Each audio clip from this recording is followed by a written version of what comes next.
What's up, everybody? Welcome into the PHNX Suns Podcast. I'm Lindsay. That's Saul. That's Espo. How you two doing today? Oh, man, my back is hurting. What? Did you sneeze wrong? No. It happens to me sometimes. It's spinal. Spinal. Yeah. Old man-itis over here and whatever the hell Lindsay's had for like 14 years. I will say this. Lindsay is on one today. She's been like very much energy, which is not very, that's not really like you. I couldn't get the words out. I think it's because I'm so tired right now that it's like delirious. The opposite effect. How is the guy in the worst shape the one in the best health around here? I don't understand that. I don't know what to tell you. All because my back hurts doesn't mean that I'm not in the best health. Your back, your knee, you're falling apart over here. Physically, like internally, everything's working the way it needs to. As far as that stuff. Mentally, I'm the most screwed up of the three of us. I'm not. I don't hide I'm just that. like right in the middle.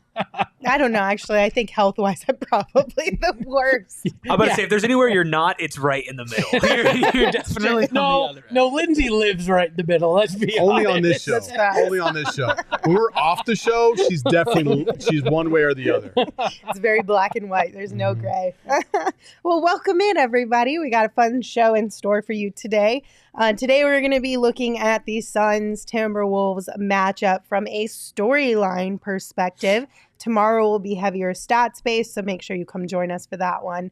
But first and foremost, let's talk about Karl-Anthony Towns and Devin Booker and said friendship, because this is already being brought up yet again and will probably be brought up until the end of time. That the two of them are friends, that they'll probably want to compete harder against each other because of that.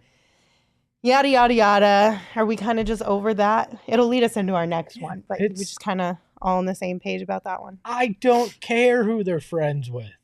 I don't care if they went to school together. I don't care if they dated the same person. I don't give a shit about any of that. Like, it does not impact one thing on the court whatsoever outside of they'll dap each other up after the game maybe because they know each other that well. That's it. How many times do we have to talk about Cat? How many times in the last 5 years have we brought Cat up in a conversation, whether it be trade or it's always been trade. It's always been, oh, well, he's going to want to play with Devin Booker because they went to Kentucky together. Blah, blah, blah. Like, you can also hate the same people you played with. I'm not saying that these two do, but like, come on. I'm so over Cat. I don't like his game. I don't like anything he brings to the table. He'd be a terrible fit here in Phoenix. He's been okay. Mm-hmm. I don't want him. Well, unfortunately, Saul, it's been brought up again, but this time the trade involves Kevin Durant. Oh, a trade. Oh, a trade. Yay. Sign me up. Oh, for KD? For KD. Even better. Yes. So there was a Timberwolves podcast that floated this idea. Okay, so obviously we all know Team USA, the players roster has been shared. So as they were talking about that, they were talking about how, this is a great recruiting opportunity, which, let's be honest, it can be. We're not going to pretend that it doesn't. However, the podcast brought up the idea of Ant getting in KD's ear at some coffee shop in Paris and maybe convincing him to come play for the Minnesota Timberwolves in exchange for Karl-Anthony Towns. And Karl-Anthony Towns would be on board with this, and so would Book, because they're best buds, right? So that's where this whole storyline kind of comes back into play. However, the thing, well, actually, don't let me get too far ahead of myself. That's KD not for enough? Cat? KD for Cat? Yes, no, maybe so.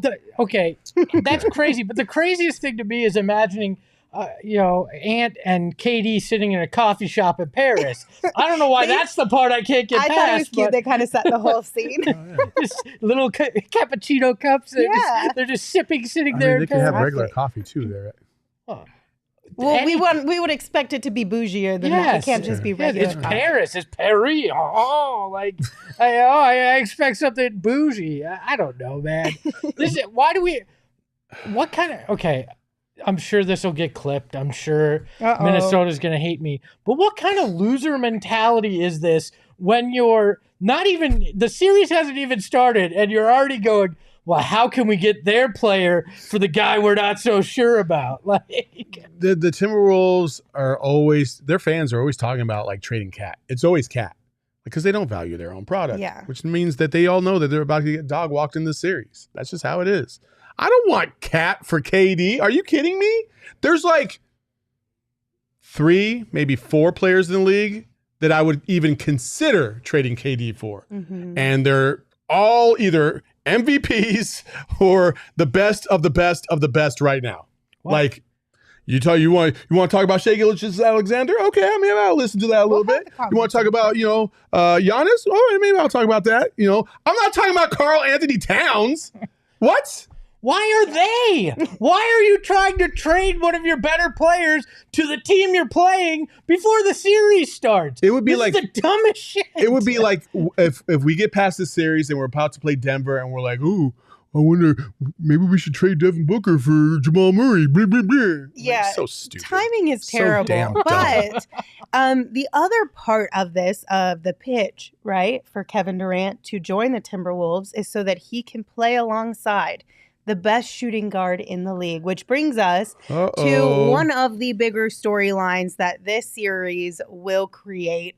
Devin Booker versus Anthony Edwards. And which one is the better shooting guard? Which one is the bigger star?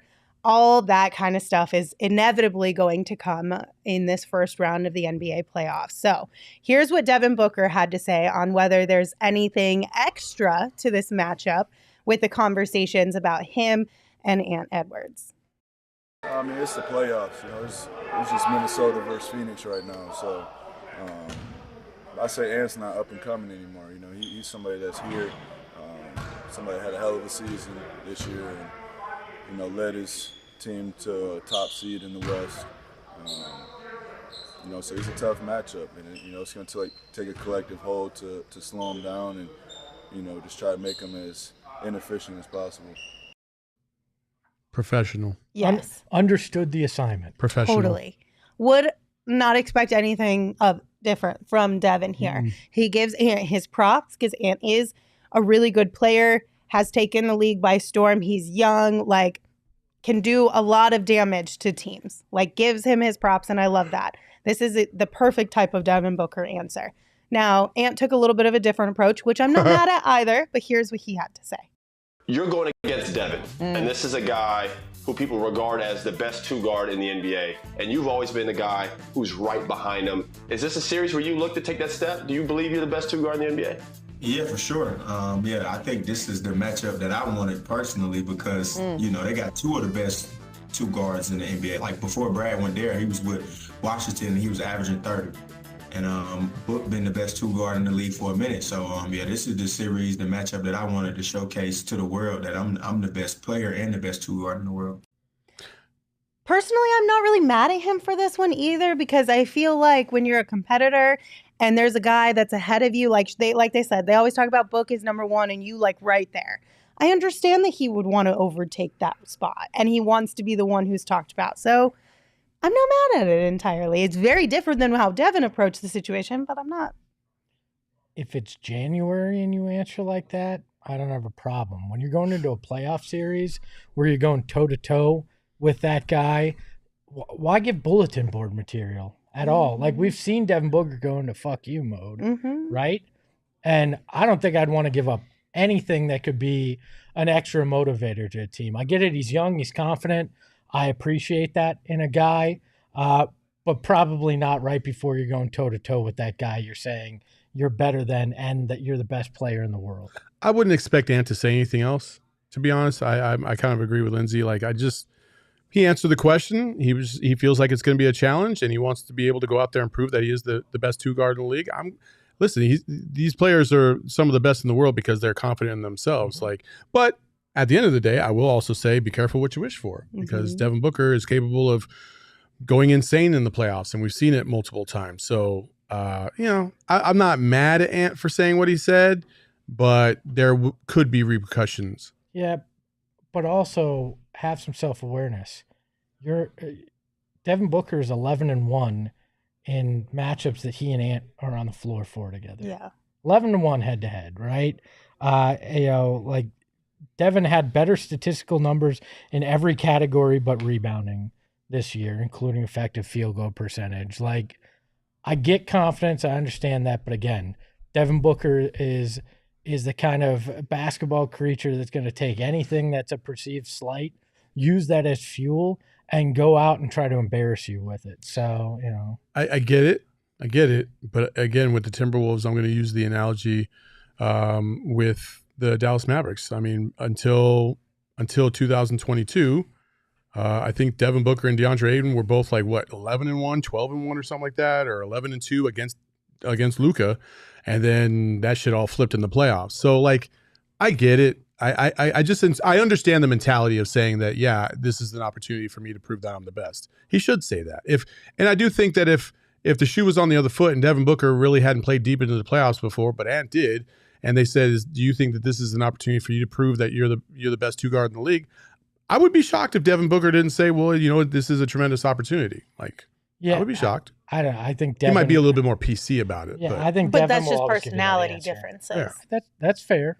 I hope it works in the Suns' favor, though, that Devin does use that as fuel and comes out like the Devin we saw in the first round last year and leaves no doubt who the best two guard in the game is. True. So how do you think this will play out? Do you think, because Espo, you brought up their previous track record when the two of them go head-to-head. Obviously, you mentioned Devin statistically has the edge over Ant as well. If, for some reason, the Timberwolves do end up winning this series over the Suns, does that solidify anything in a lot of people's minds, or is it just another notch in Anthony Edwards' belt as far as his career and as he's going along the growth? Oh, I think people already lean towards Ant in Some this people argument do. because of the Ja Morant factor that we saw last year or a couple of years ago, because Ant is flashier. Ant's going to have that poster dunk. Mm-hmm. He's going to have some acrobatic, athletic play, and likely will in this series. I don't care that you only held him to 14 points this year. You know he's going to have a moment. You know he's going to have one of those immensely athletic moments, and people gravitate towards that. Again, there is nothing sexy about Devin Booker's game, right? It's fun to watch him shoot threes. He hits mid-ranges like nobody's business, but there isn't that flash. So nationally and casually, I think Anthony Edwards kind of has that slight edge anyways. And if he beats the Suns in this series, yeah, I think most people will start to put him on their list either exactly with Booker or above him. I'm going to go a different way. I think I agree in terms of like people would put Ant above Booker if they won this series, but I think it's because Ant's going to have to play insane in this series. That's fair. I think he's going to have to average over 35 points a game just to beat the Suns in one game, like let alone four. I just don't see a scenario where that's going to happen.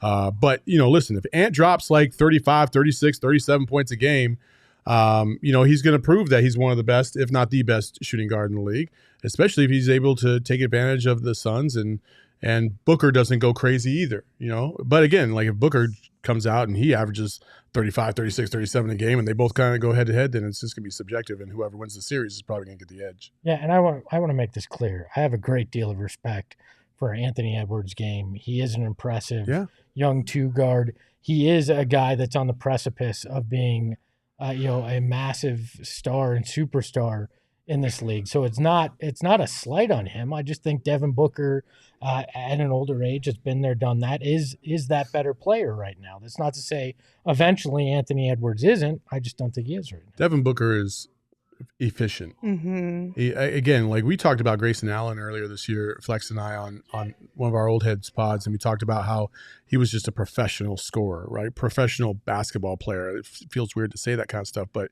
it's true. Like everything about them is at a top tier pro level. Devin Booker is an elite top tier pro. everything Devin Booker does looks like it was just meant to happen that specific way. And with Ant, he has a tendency to kind of go a little MIA from time to time. At least against us, he does. We have not seen the flashiness of Ant. We haven't seen the physicality of Ant to a high degree. We haven't seen the things that people revere about him because the Suns have done a great job of neutralizing him. So what is Chris Finch and company going to do to free him up a little bit more? How are they going to get him going? Like, those are the key things. And Ant is going to have to hit some jump shots. He's going to have to hit jump shots at a pretty high rate, because if he shoots 40%, 45% from the field, they're cooked. He's going to have to shoot over 50% in this series.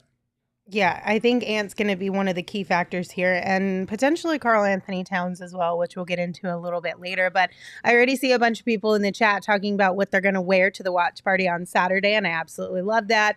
If you guys are unaware, we are having a watch party on Saturday. We're all going to wear PHNX gear, of course. Duh. What are you going to wear? The hoodie, duh. Oh. It's going to be 95 degrees. We're inside. What do you mean? Of course I'm going to wear the hoodie.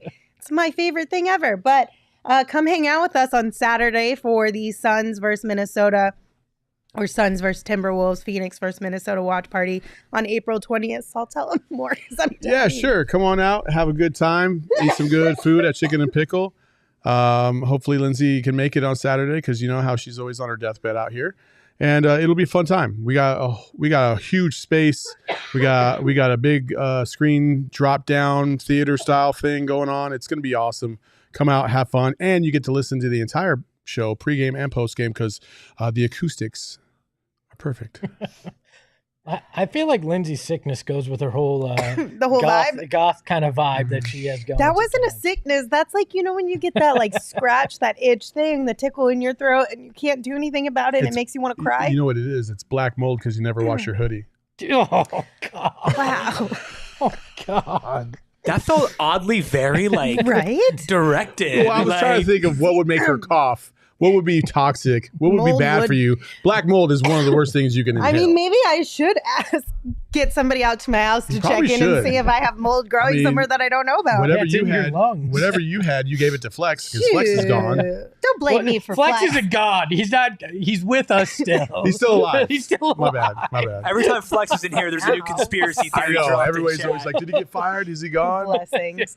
Also, ahead of the playoffs, make sure you sign up for our friends over at the BetMGM Sportsbook app. Right now, they've got a killer offer for you if you sign up using the bonus code PHNX. So when you sign up using that bonus code PHNX, all you got to do is place your first BetMGM Sportsbook wager through the BetMGM Sportsbook mobile app of at least $10, and you will receive up to $1,500 in bonus bets if that bet loses. They also have their Grand Slam jackpot promotion that is happening every Friday, Saturday, and Sunday through the MLB season. So the MLB Grand Slam jackpot is a weekly bet and get promotion. You place a $10 or more wager on any player to hit a home run every weekend, Friday, Saturday, Sunday.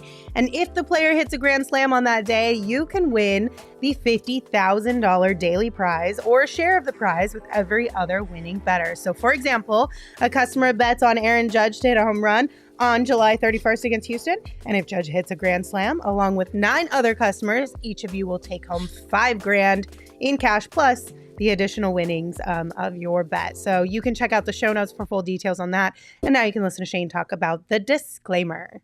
Bonus bets expire in 7 days. One new customer offer only. Gambling problem? Call 1-800-GAMBLER. Available in the U.S. Call 877-8-HOPE-NY 467-369 New York. Call 1-800-327-5050 Massachusetts. 21 plus only. Please gamble responsibly. Call 1-800-NEXT-STEP Arizona. 1-800-BETS-OFF Iowa. 1-800-981-0023 Puerto Rico. First bet offer for new customers only. Subject to eligibility requirements. Bonus bets are non-withdrawable. In partnership with Kansas Crossing Casino and Hotel. See BetMGM.com for terms. U.S. promotional offers not available in New York, Nevada, North Carolina, Ontario, or Puerto Rico.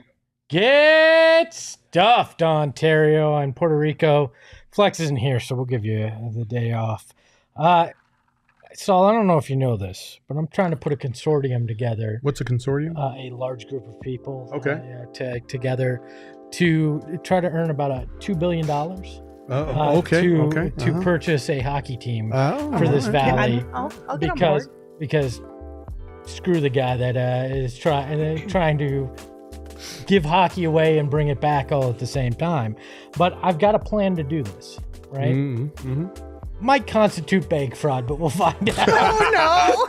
Oh, I can't wait. Desert Financial Credit Union, are you ready? That's where I'm going. They're giving $200 away if you sign up for an online bank account. How many do we need to sign up for? What is it? Not 100 million? Listen, 200 million. 200 No, I 100 million. I do like where your head's at, though, because Desert Financial is all about giving back to the community. And there is nothing you could do better for this community than get the Coyotes back here. Lindsay's like, give me this wheel. I don't like where you're going. For more I'm than gonna do the math here. How much? 200? We need 200 million? Yeah. we need We need 2 2 billion. 2 billion? So it's I'm on 100 it. million times I got to do this. Man, math majors, not us. For more than 84 years. You know what? I think they got some math majors at Desert Financial The Credit financial Union. I think they're the experts? Yeah, financial I think experts so. here. For more than 84 years, Desert Financial has been Arizona's largest and most trusted credit union, dedicated to creating exceptional experiences by giving back to the community and providing financial solutions that make lives better. The Desert Financial team are financial experts, see, they do know math, who are committed to their members in the community, offering financial solutions tailored to helping real people achieve their financial goals and dreams. I really feel like I'm going to find out my math was really bad. I think we're about to find out how stupid we really Look are. to Desert Financial for checking and savings accounts, mortgages, loans, credit cards, investment options, and more. Join a credit union that's committed to giving back to the community and sharing success with its members. When you open a free checking account online, get $200 in bonuses. Get started by visiting desertfinancial.com/200. These people in this lower third look like they got the math right. Yeah, they did. They're like, we got that $2 billion. Who's ready? What was our Espo, error your there? lawyer in the chat said, stop talking immediately. So says Jay. Yeah, all right. What is it Lawyers there? hate it when their clients admit to bank fraud on recorded podcasts. ... Listen, it's all in IRS, fun. don't look at the return. That's all I'm saying. Oh, Jesus. Allegedly. You're just digging yourself Allegedly. deeper. Oh, man. This is just a joke. We would need 10 million people to open up bank accounts with DFCU, and the Phoenix Metro is just under 5 million. Dang. We would need everybody to open in the state. In the Phoenix, we need everybody in the state basically to open up an account. We could buy the Well, we're Coyotes. halfway there. So you're saying there's a chance. I think we inadvertently got $2 trillion or something with our math. Oh my God. All right, Yeah. guys. Let's continue talking about this matchup. One of the storylines heading into this one is, of course, the way the Suns dominated the Timberwolves in the regular season. Now, we all know that playoffs are a different animal, but the Suns are 3-0 against the Timberwolves this season. All 3 games were blowouts. Phoenix won the first matchup by 18 points. They won the second matchup by 10 points, and they won the third matchup by 19 points. I think it was a differential of plus 47 total, if my math is correct on that one. How are you feeling about the switch up that could potentially happen in the playoffs, knowing that the intensity level goes up? You're seeing a team multiple times throughout the series. The Wolves probably have understanding that they might need to throw some different things at the Suns. I think it's going to be more competitive. I think it would be closer. But I will say this, and I know people have been predicting the Suns will win game 1 and then lose game 2, and it'll go 5 or 6 games. I think it is imperative that the Timberwolves come out and win game 1.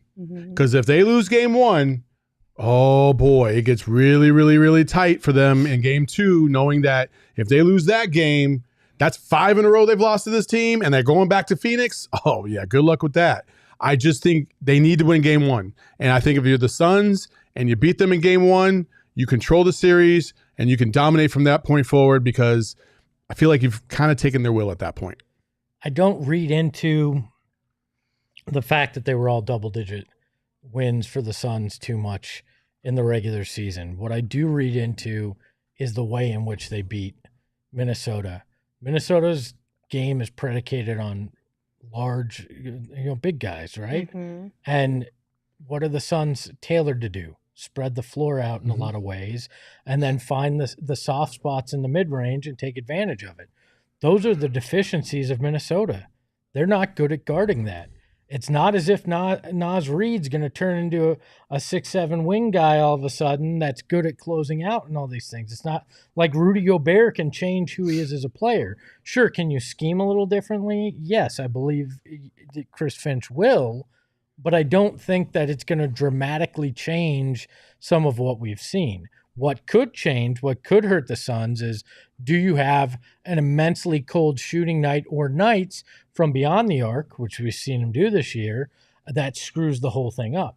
Because you have to hit these shots when you spread out Minnesota to win, and this team's shown a propensity at times to go MIA with that stuff. I think that's Minnesota's greatest hope, is that the Suns don't find their rhythm in shooting. Yeah, I mean, those first quarters, I think, too, are going to be a huge factor in this series as well, because we have seen the Suns be able to start games really well, which has kind of been ups and downs for them throughout the season. So hopefully they can continue to do that in this series. But I feel like when the Suns get out that big on a team and force that many turnovers, especially considering the Timberwolves calling card is doing that to their opponents, that's got to be a smack in the mouth. You know what I mean? And then it's an uphill battle from there for the Wolves to get back into it. Again, I do think that it's a difference between regular season and playoffs as far as the desire to come back from a deficit as large as we've seen them get into against the Suns this regular season. But that's going to be a huge factor. If the Suns can continue to do that early in games, I think that'll help them a lot. Yeah, I think the other factor is going to be Nurk. Yeah. Nurk's got to stay out of foul trouble. He's got to be, because when he's on the court, he makes such an impact against, Rudy Gobert. When he's not, then they start to get into trouble and it gets a little bit easier and the offense flows a little easier for Minnesota. So I think that's also another key to the game. But we've always known all season long, if they play with effort and they limit their turnovers, they're going to be in every single game. And they've shown that if they could do those two things and hit from the perimeter, they're damn near unbeatable. So if they can continue that momentum against the Timberwolves and continue to do all the things that they've been trying to improve on over the course of the last 10 games of the season, they should be okay, as long as they don't have what we saw against the Clippers randomly in the middle of the series or at the beginning of the series. Yeah, Minnesota's going to want to turn this into a slog, right? Mm-hmm. They're going to want to make it physical. They're going to slow it down. That's one reason that game, the second game, right, where the Suns won an ugly game. They won a defensive game against Minnesota. That makes me feel a little bit better, because I think that's going to be Minnesota's game plan here. Right? Try. Is going to try to just get extremely physical, try to slow it down, make it ugly. But I still don't think that's going to be enough to win, because there's only so much you can do with that. And unless you create a situation where massive foul trouble or guys are getting thrown out because it's gotten so physical that it's turned people to the point where they can't handle their emotions, I don't think it's a winning strategy for Minnesota either. Yeah. All right. Now, the next one, and this one I think plays the most role in the game one, potentially game two, where the confidence level is for the Timberwolves and the momentum the Suns have built. Those two going toe-to-toe, a secondary matchup, if you will. So we know from the first soundbite we had heard from Ant that he is feeling pretty good about this. He feels like he has something to prove. This is also what he had to say after Sunday's game in terms of the confidence level and mindset of the Timberwolves. Where's the confidence level? For us, I mean, for me, it's high. I hope for us it's high. How different is it this time going into the playoffs versus last year when you had to fight through the play-in and just scramble? This year you guys have accomplished so much during the regular season. This is where you guys wanted to be. You're here now. What's the mindset? Figure out a way to beat Phoenix because we ain't been able to do it, so that's the mindset. But the confidence in this room has to be pretty high. Hell yeah. They won 3 games in the regular season over with now. We got the postseason, so we'll be ready to go. They, like the Suns, have an entire week to figure things out, implementing Cat back into things, trying to game plan a little bit differently for the Suns. Do you think that their confidence could withstand the momentum the Suns have built for game 1 or 2? That felt a little bit like false confidence to me when you read between the lines. We got to figure out a way to beat Phoenix because we ain't been able to.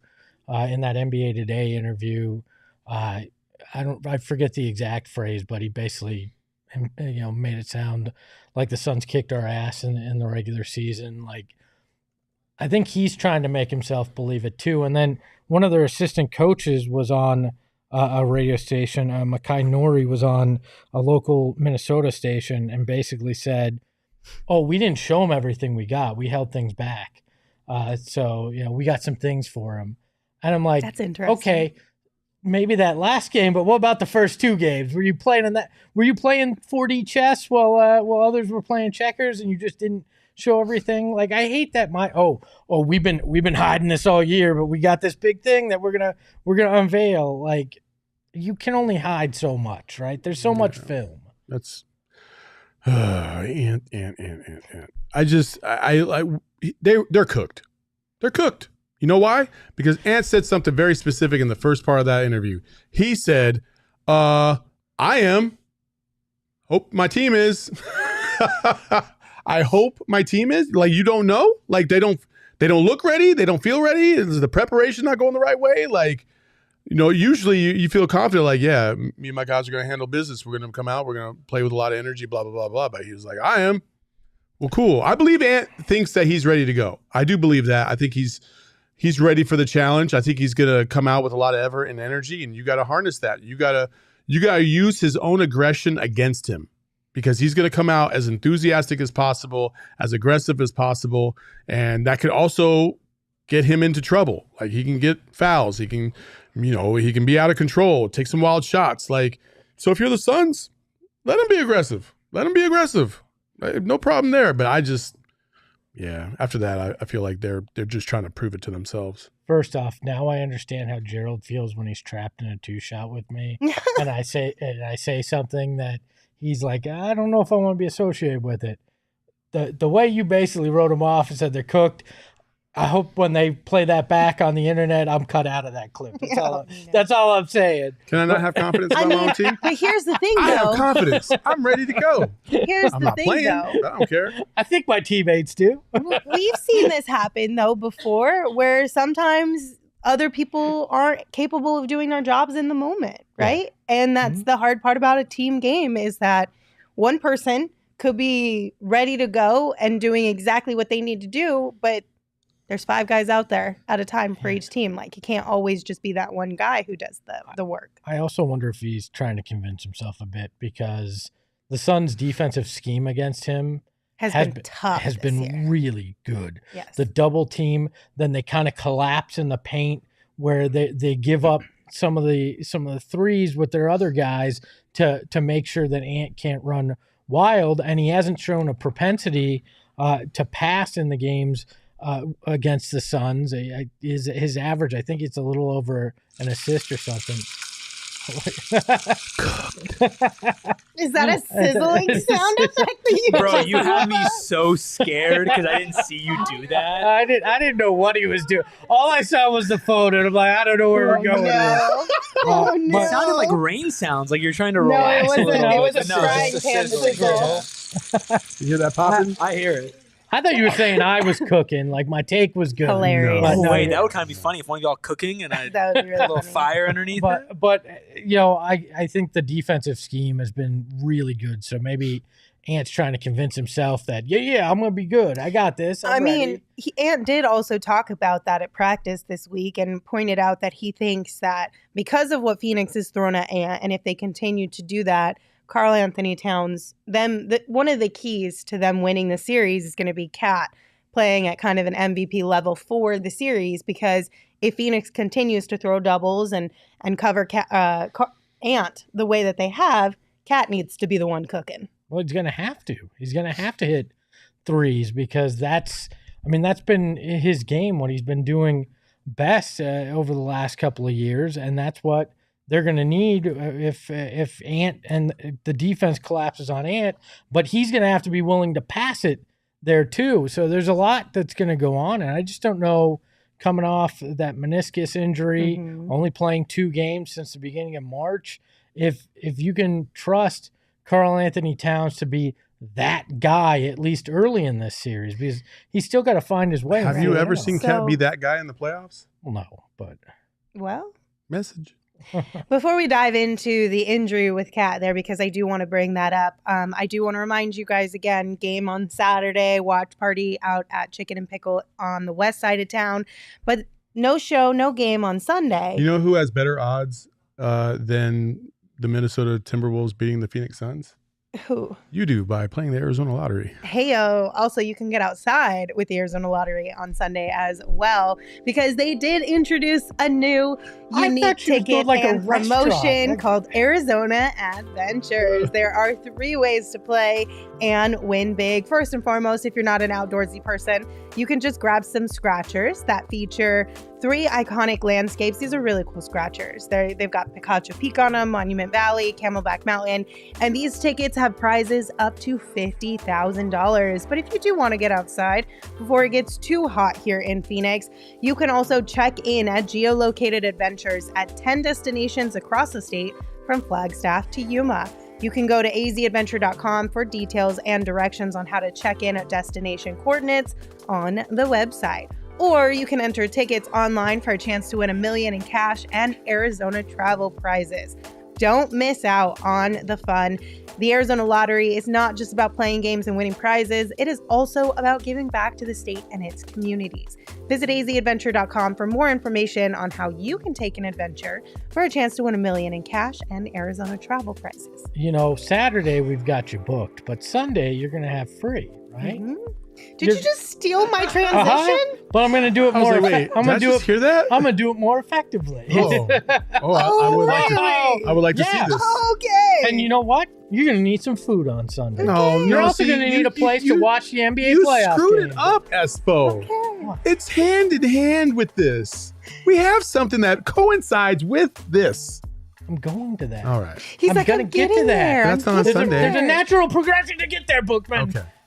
What you got for us? So anyways, Sunday you can go there, eat some food with our friends at Four Peaks. You get a nice brew. You can watch the NBA playoffs, right? You can have some fun Sunday out there at Four Peaks and enjoy a Bad Birdie Juicy Golden Ale, their new collab with Bad Birdie. Super drinkable, the perfect companion as a tea box or your fridge, right? Mm-hmm. But then on Wednesday, you watch the Suns game on Tuesday, we get another dub, and then you need something to do on Wednesday. Mm-hmm. And Wednesday, we've got an unbelievable event out at Four Peaks where you can come out, and it's our one pack, a celebration of the Coyotes community.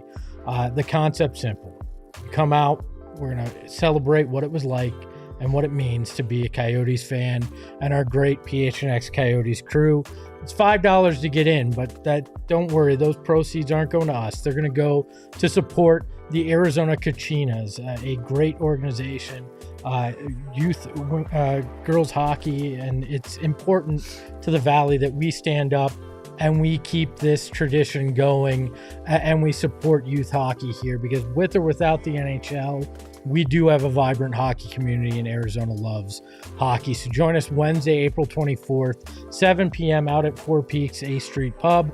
It's going to be a good time, and we already know it's going to be pretty packed. So join us out there, and make sure to follow our friends at Four Peaks Brew, or at Four Peaks Pub to keep up with the latest Arizona's hometown brewery. Must be 21 or older to drink Four Peaks, and please drink responsibly. We already have over 100 RSVPs for that event, and it's only been 6 hours. So and it's one of those things too where you can kind of pop in and out. You don't have to stay for however you. It's kind of open, right? Listen, it's real cash.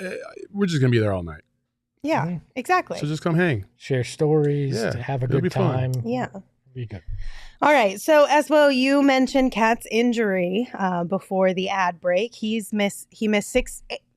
Kat missed 18 games with that lateral meniscus tear in his left knee.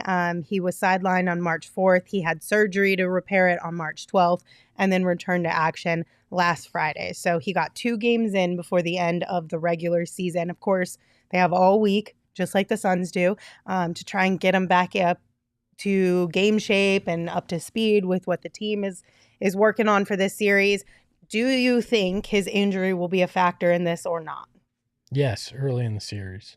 Okay. Because you can practice, you can do those things, but there's nothing like live game action, right?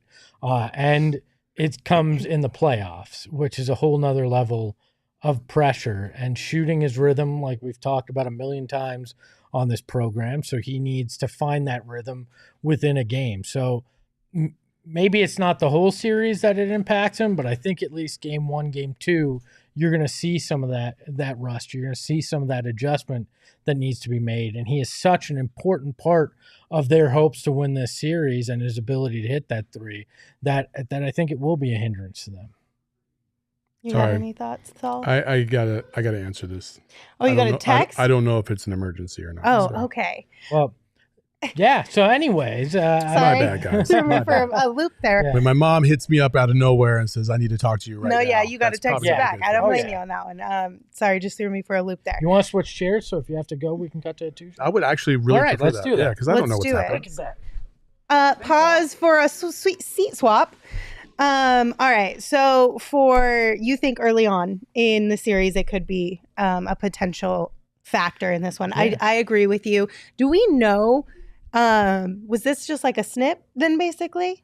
Or was it just because I'm not sure if we ever got a full confirmation. I think because of the timeline, it had to have been a be a snip, snip right? because he only was injured like a month and a half. Yeah. ago. Right. I mean, it was March 12th was when he did the surgery. So it wasn't Right. even a month or just about a month when he came back. So it had to have been a snip. And that, look, those injuries take time, even when you're coming back to get in a rhythm, to be able to feel confident, because part of it's the confidence. Yeah, I was gonna say, and I wonder too if it's a little bit of a hurdle to get over, one, trusting yourself, but also making sure that your body can still do a lot of the things that it was capable of doing before.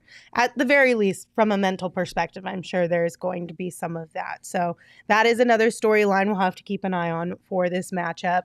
I'm really sad that Saul had to leave us because I think he was really excited for this next one. Should we skip it and go back to that later to see if he can come and rejoin us? Sure. Why don't Okay. you're the captain. We'll skip I'm just that following. one. I think everyone knows what it's going to be, but this one we'll get into on Sunday's game. Bradley Beal and the Timberwolves head coach Chris Finch had a little kerfuffle, got into some shenanigans. And so Beal and Finch were exchanging words, and then Anthony Edwards kind of stepped in, and then Ant and Beal started to have a little bit of a shoving match.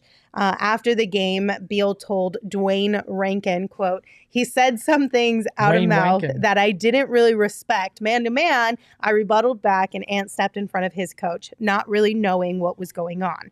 Respectfully, you do that for your coach, so I'm not mad at him. We're all good." So go ahead. I was just going to say, what the hell does a coach say that makes gets a player feel that type of way? Especially a guy like Bradley Beal. Who's not a hothead. No.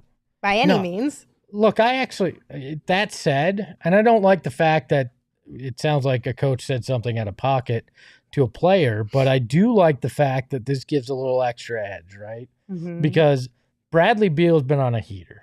And sometimes you can wind up, you need a little extra, right? To keep it at that level or go to the next level. Well, now Chris Finch gave that to Bradley Beal, and I'm here for it. Mm-hmm. I want these guys to feel a certain way about the Timberwolves. Yes. I want these guys to want to go out there and destroy the Timberwolves. And when it becomes personal, that takes it to another level. And it sounds like it became a little personal last weekend, which will likely carry over into the series, and I'm all for it. Could potentially lead to a little bit of a chippy series here, but I am not concerned about Bradley Beal and the mental state around it, where sometimes when things get a little over emotional, you tend to play into that more than you should. We've seen that happen in the past, because Brad yesterday at practice was asked about being back in the playoffs, and among other things, he said, quote, "That's why I decided to come here, to be a part of meaningful games again, be a part of playoff basketball. I'm just super locked into our goal at hand." So while this may add a little bit of chippiness to the series, I don't think it's going to be top of mind for Brad Beal. I think he's going to be more excited about the playoff atmosphere, being back in that situation, and everything that kind of comes with that. I do think, though, if Finch decides to say something else, or if anybody on the Timberwolves knows what Finch said, because we never got clarification on that, decides to throw it at him, it could definitely become a thing. I don't think it will impact Bradley Beal in any kind of negative way, but I'm willing to bet that we get a memeable moment towards the Minnesota bench and Finch in particular from Bradley Beal. I would love Bradley that. Beal is very good at that, right? Yeah. Where it may not be anger, but you're going to get that look. You're going to get that, I know what I'm doing. I'm lighting you up kind of thing. And I feel like that may be where it is. And in some ways that can wind up unnerving,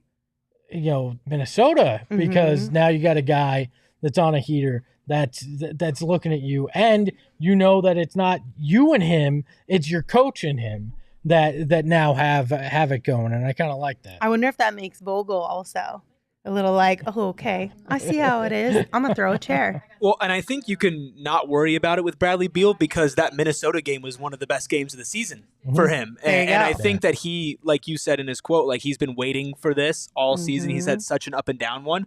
Even just extra motivation to go really hard and to put the foot on the gas, which he was kind of out of that mode for about a month and a half, 2 months. Like that doesn't concern me. That excites me. Like that makes me excited to watch him play and to see what he does. So I like it. All right. Before we get into our final two, which in my opinion are the funniest ones of this entire show, and going to add a little bit of something, a little salt, something. if you will, to this matchup. I do want to remind you guys that our friends over at Gila River Resorts and Casinos is top notch. No one does it better. They offer an authentic and immersive experience with an unprecedented level of entertainment and excitement that you will not find anywhere else in the desert. They have set a very high bar. Their state-of-the-art gaming floor has it over 800 slot machines, 15 blackjack tables, a live table games, and of course, Arizona's largest casino sportsbook. They also have amazing dining options as well. You can check out their rooftop restaurant or a whole bunch of other options.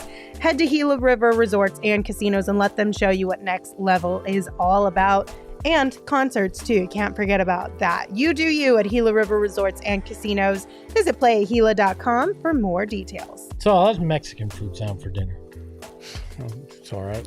All right. Well, that's where I'm gonna do tonight. I think I'm gonna stop at our friends over to Legal Pete's. I mean, it is patio season, which means beers. So maybe I'll get one of those before I head home. There you go. Just chill out a little bit. So you got to enjoy Illegal Pete's menu, though. They got bowls, they got tacos, they got salads, they got burritos, they got nachos. It's everything that you could want when it comes to Mexican food. It is a cornucopia of Mexican food, and I love it. Plus, they've got custom cocktails, the beers like I mentioned, and piping hot queso. Illegal Pete's is here to bring you a win with their legendary sound check deal. Bring in your ticket stub from any ticketed event and get a draft beer or house margarita for a penny. My daughter's talent show in a few weeks is ticketed. You think I can get it with that? Possibly. I think I'm going to try. It's worth asking. Legal Pete's wants to celebrate with you, whether it's a pregame or postgame party. They've got you covered on all your game day needs. Must purchase an adult entree to redeem a Legal Pete's sound check deal. Illegal Pete's, your go-to spot for burritos, buddies, and beers. And if you're down there in Tucson on Saturday, yet another Yotes event, they'll be out at Illegal Pete's. So check them out. Yes. All right. This next one, this goes back a little bit, and it kind of hurts a lot of people's feelings. So there's a video of Ant making fun of the Suns that he posted. Let's watch it first. I remember we were playing Phoenix. They were talking so much shit, telling us we better make the playoffs. We ain't gonna make the playoffs. We out of the playoffs, but y'all, this is a disgrace, bro. So, and throw a little bit of shade at the Suns, which, listen, I think we all kind of threw a little bit of shade at the Suns during that one too. But you think any of the players? I mean, Book's pretty much the only one here. But you think he feels some type of way about this one? I'm sure the fan base feels a little bit of something. I don't know. I mean, maybe Devin feels a little sort of way.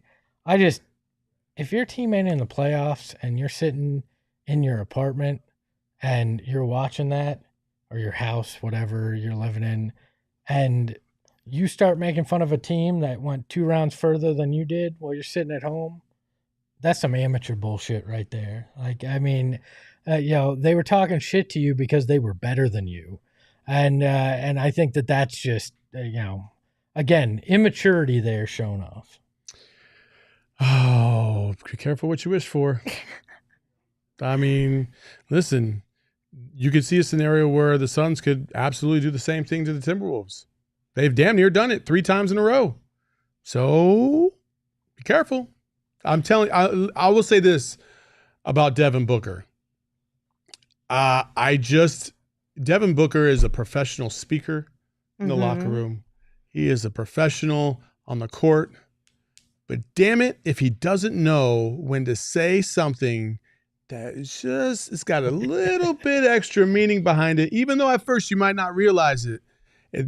Devin is not stupid, and he knows what he's doing. And I guarantee you, he heard about this, he saw it, and he did not forget it. He filed it away. Bookmarked it. Yeah. He said, and I took that personally. Yeah, I'm going to remember that one. I feel like he has mental files that he just keeps all that. Oh, we're playing Minnesota. Oh, here's all the shit that they said about me. Can we put that video up one more time, though? Like, it doesn't have to have sound. Just show it one more time. I remember when we were playing Phoenix, they were talking so much shit, telling us we better make the playoffs. We ain't going to make the playoffs. We out of the playoffs, but y'all, this is a disgrace, bro. What kind of janky-ass TV hanging is that? I think he must have been at a bowling alley. It looked like a bowling alley. It looked like... Although I didn't hear any bowling pins in the background. But it did sound like there was some stuff maybe going on in the background. And why was the TV so damn hot? You're a multi-millionaire. If you're at home, hang that shit Maybe better. he's at the club. Go to a better club then. Who hangs your TV look like that? a house. That's a little bit of a weirder setup. Janky. Yeah. I think it's funny that he's like, we out the playoffs, but that's a disgrace. Yeah. I mean, listen, part of it, some of it was true. I won't lie, but still, I thought it was hilarious. We're just going to cut that we out the playoffs clip and maybe use that later. Maybe. Okay, this is the biggest storyline 100% of this series. We saved the best for the last because we got some things on the line for this one. It's personal. Girth versus the misses. Oh, of course, we know Gerald is Team Suns, but his wifey, Amy, Minnesota. Born and raised? Yeah, Minnesota members. So we got quotes for this as well, which shows you how important this series is for Gerald. Amy sent us this. She said, if the Timberwolves win the series, Girth has to move to Minnesota to start up MPLS Sports. It would be growth for the company, which would be great, but that means we would all lose Gerald then. Congratulations, Lindsay. You're the new beat writer. Oh, boy. Buckle up. We're in trouble. We are in trouble. What did Gerald say? Gerald hasn't responded yet. We will reach out to him for a quote, and maybe we'll have a response from him tomorrow. Gerald's too busy looking for property in Minnesota right now. Gerald is on a plane, so that might be why. But at Suns, don't let us down. Please, for the love of God, don't let us down. Come on. Have fun in Minnesota, Gerald. Please, you guys would be so sad. Enjoy Lake Minnetonka. All right, we do have a super chat from some guy named Justin, and they said, baby bottle pop because of my beanie. You guys remember that commercial? You don't remember that? No, but... Do you know what a baby bottle pop is? That thing. And then the commercial was like, baby bottle pop, baby bottle pop. Oh, my God. Whoa, Michaela just finished that commercial, and I don't remember it going like that. I hope You it can didn't twist go it, that way. lick it, or suck it. That's what the thing is. Oh, my goodness. Can somebody please was find the aggressive. commercial? Oh, my gosh. Wow, what were we selling the youth Oh, my of America? God. But I guess if you're a child, it's not really like that in your head, I would hope. Everybody, hold on. Well, No, we get it. You don't have to do the gestures over there, Mac. Look, I got it. Everybody in Salt Lake damn City it. just blushed. Jesus. Just from that phrase. Oh, my gosh. God. Oh, my God. Thank you for the super She's not chat. playing the She's song. playing the song in the back. Oh, my She is playing God. the song now, Michaela. Do we just play my that God. baby bottle pop part anytime she wears this beanie now? No, absolutely not. Yeah. Absolutely not. It is a spot-on comparison. It is really good. It is really good. I'm mad at it. All right. Well, thank you all for hanging out with us. We appreciate you all. Don't forget to hit that thumbs up button here on YouTube. And of course, rate, review, and subscribe if you are listening wherever you get your podcast.